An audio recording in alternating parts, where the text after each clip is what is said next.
السلام عليكم saaxiibayaal waa idin salaamay dhammaantiin isku soo noqod wanaagsan mar kale iyo muuqaal cusub haddii tan markaad ku wareysay channelkan hadda aad arkaysid fadlan ku soo dhawo subscribe saaro gambalaalkana furo si muuqaalada halkan aan soo dhigay ay kuu soo gaaraan mar walba haddii aad horey noola joogtay oo ku mahadsan tahay sida quruxda badan ee aad noola socotid muuqaalka like saar si dad badan uu u gaaro muuqaalka maanta wuxuu ku saabsan yahay dhaqaalo lacag sidee lacag loogu samayn karaa sababtoo ah lacagta waa wax aad muhiim u ah nolosha bini'aadamka dhalinyarada haddartaan jirta sanadkan boqolkiiba 75 aan dhaho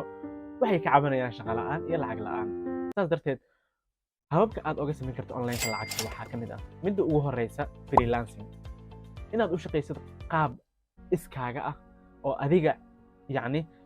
adoon macnaha shaqaale aan cid u ahayn inaad iskaaga u shaqaysatid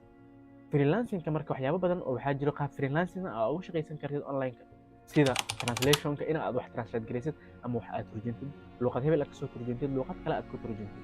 sidoo kale waxaa jirto transcription waxa la yidhaahdo ama inaad transcribe garaysid cod ama muuqaal cod ayaa lagu siinayaa codkaas ayaad waxaa ka dhigaysaa qoraal ayaad u bedelaysaa haddii kale muuqaal ayaa lagu siinayaa muuqaalkaas ayaad qoraal u bedelaysaa ama sidoo kale muuqaalkaas ayaad u samaynaysaa subtitle baa la yidhaahdo sidoo kale waxaa jiro designada loogooyinka inaad wax design garin kartid ama looga ha noqoto ama ha noqoto template website ama ha noqoto wax walbo haddaad design taqaanid website waxaa jiro freelancerra ahaan looga shaqaysto oo designka waxyaabaha la midka aad ku samayn kartid websiteyada shaqooyinkan aad ku qaban kartid translation ha noqoto transcription iyo sidoo kale inaad wax design garisid websiteyada aad ku samayn karto waxaa ka mid ah Upwork sidoo kale website la yidhaahdo Fiverr Upwork iyo Fiverr waa kuwa ugu waaweyn ee freelancerrada ay ku shaqaystaan sanadahan saas darteed sidoo kale waxaa jira mid kale oo translationka aad ku samayn karta isagana oo la yidhaahdo Pro Translate aniga kula hadlay ayaa tijaabiyey Pro Translate oo iska diiwaangeliyey sidoo kalena waxa ii soo dhacday muddo yar kadib dhowr bari kadib project oo ah luqadda af Soomaaliga luqad Englishka to af Soomaaliga isbitaal Turki laga leeyahay ayaa projectkaas iska lahaa waana u sameeyey projectkaas waxaana ku shaqeeyey $17 midda xigta waa affiliates inaad hab affiliate aad ku shaqaysatid affiliate-ka waxaa waaye website ama program ha noqoto meel wax lagu iibiyo meel walba wax lagu iibinayo ayaa waxaad samaynaysaa alaabta ay iibinayaan dadkaas ayaad soo gadaysaa linkiyaa lagu siinayaa linkigaas qof walba wax ka gato adiga commission ayaad ku leedahay commissionkaas ayaad wax ka faa'iidaysaa waxaa jirto Amazon Associate wax la yidhaahdo oo qaab affiliate Amazon uga shaqaysan kartid website-ka Amazon oo caalamiga ah oo e-commerce-ka ah Amazon Associate wax la yiraahdo jirto oo aad alaabti linkiyadooda aad soo qaadaysid linkiga aad ku gadaysid social media haddaad isticmaasho tusaale ahaan linkiga ayaad soo dhigaysaa social mediahaaga dad badan hadday ka gataan linkigaas commission ayaad ku leedahay halka waxay la gato sidoo kale website-ka weyn asagana e-commerce-ka eBay la yiraahdo asagana productyaashiisa waad soo qaadi kartaa haddaad sii iibisidna commission ayaad ku leedahay sidoo kale Clickbank asagana waa sidaas oo kale product ayaad soo gelin kartaa haddaad rabto productyaashii aad iibisay commission ayaad ku leedahay midda xigtana waxaa la yidhaahdaa ama farsamada saddexaad aad uga shaqaysan kartid online-ka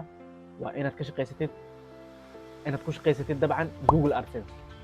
Google AdSense-ga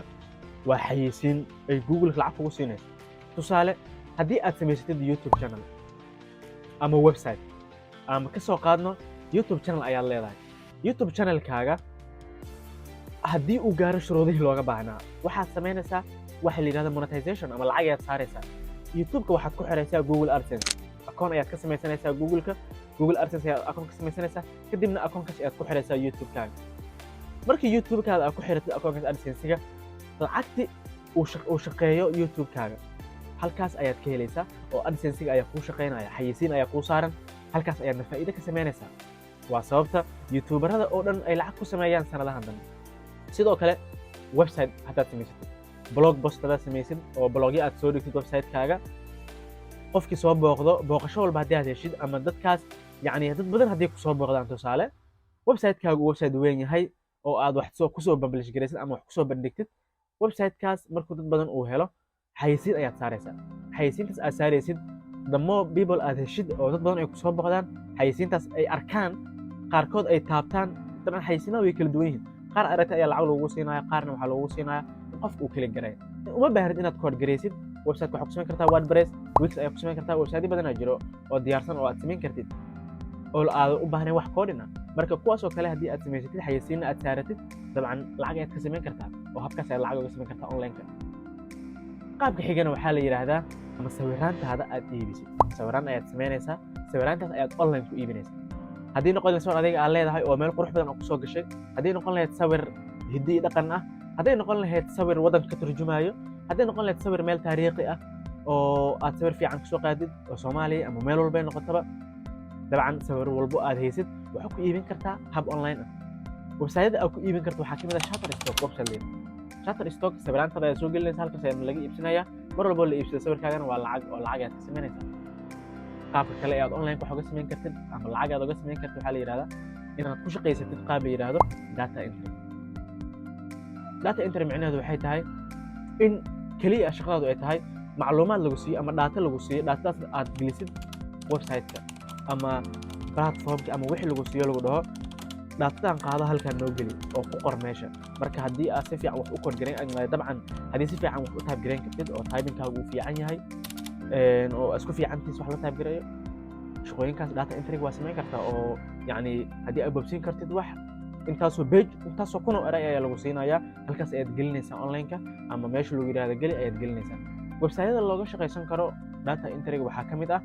People by Hour website la yiraahdo. sidoo kale waxaa ka mid ah website-ka Upwork, asaga laftirkiisa oo looga shaqaystaa qaabkan data entry-ga oo waa freelancer-nimo laftirkeeda. Fiverr sidoo kale waa uga shaqaysan kartaa qaabkaas data entry-ga oo project-yaal badan ayaa jiro oo haddii la soo geliyo aad ka faa'iidaysan kartid. haddii aad xirfadeeda leedahay profile ayaad dhisanaysaa, kadibna halkaas ayaad ku shaqaysanaysaa data entry ahaan. xirfado badan ayaa jira, dabcan kuma soo koobi kari kulligood halkan muuqaal oo aad uga shaqaysan kartid online-ka. walow ay jiraan kuwo badan oo fake oo dadka meelo fake loo tilmaamo badankooda oo la yiraahdo application-ka lacag ayaad ka samayn kartaa, balaa waxaas halkaas lacag ayaad ka samayn kartaa, dadka waa la yiraahdaa badanaa. laakiin waxaa xaqiiq ah inay jiraan meelo sax ah oo lacag laga samayn karo iyo meelo fake oo aan waxba laga samayn karin oo scam ah oo adiga kaliya lagugu waalayo, beena lagugu sheegay.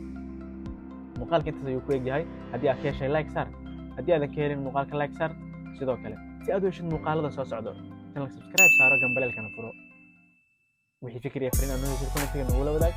asxaabtaada la share garee. intaan ku kulmayno muuqaalkan waxaa idinkaga tagayaa sidaas iyo nabadgelyo.